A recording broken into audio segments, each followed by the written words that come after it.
नमस्कार दोस्तों, आज हम नाग पंचमी की कथा और उसका महत्व जानेंगे।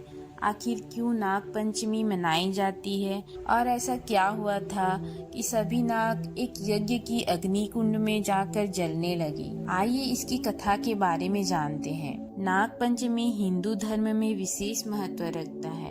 यह श्रावण मास की शुक्ल पक्ष की पंचमी तिथि को मनाया जाता है।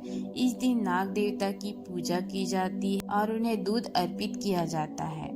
नाग पंचमी के पीछे कई धार्मिक और पौराणिक कथाएं हैं। इनमें से सबसे महत्वपूर्ण कथा है राजा परीक्षित और जन्मेजय की कथा। राजा परीक्षित महाभारत के महान योद्धा अर्जुन के पौत्र और अभिमन्यु के पुत्र थे। उनके जन्म के समय एक अद्भुत घटना घटी थी।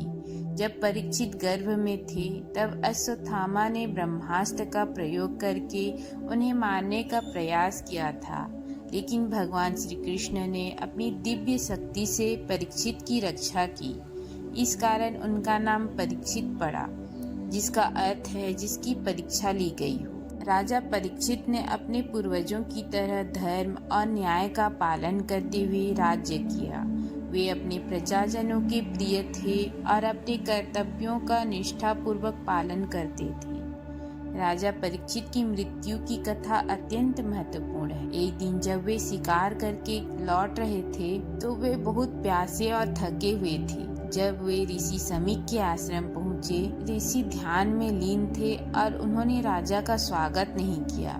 गुस्से में आकर परीक्षित ने एक मरे हुए सांप को ऋषि के गले में डाल दिया। जब ऋषि के पुत्र श्रृंगी को इस अपमान का पता चला तो उन्होंने क्रोधित होकर राजा परीक्षित को श्राप दिया कि तक्षक नाग उन्हें 7 दिन के भीतर डस कर मार देगा। इस श्राप के कारण परीक्षित की मृत्यु हो गई।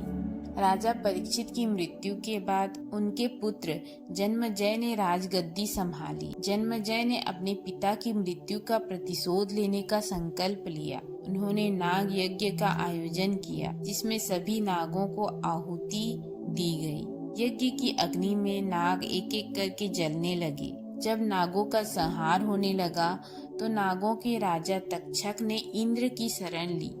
इंद्र ने तक्षक को अपने सिंहासन के चारों ओर लपेट लिया ताकि वह यज्ञ की अग्नि से बच सके। तभी आस्तिक मुनि ने हस्तक्षेप किया। आस्तिक मुनि नागवंश के रक्षक और महान भक्त थे। उन्होंने जन्मेजय को समझाया। आस्तिक मुनि ने जन्मेजय से कहा कि सभी नागों का संहार उचित नहीं है और यह धर्म के विपरीत है। आस्तिक मुनि की प्रार्थना और बुद्धिमानी भरे तर्कों से जन्मेजय का हृदय परिवर्तित हुआ। उन्होंने नाग यज्ञ को रोक दिया और तभी तक्षक सहित अन्य नागों को जीवन दान दिया। आस्तिक मुनि ने उस यज्ञ में दूध डाला और नागों की रक्षा की। यह तिथि पंचमी तिथि को हुई थी, इसलिए आज भी नाग पंचमी मनाई जाती है और उन्हें दूध चढ़ाया जाता है।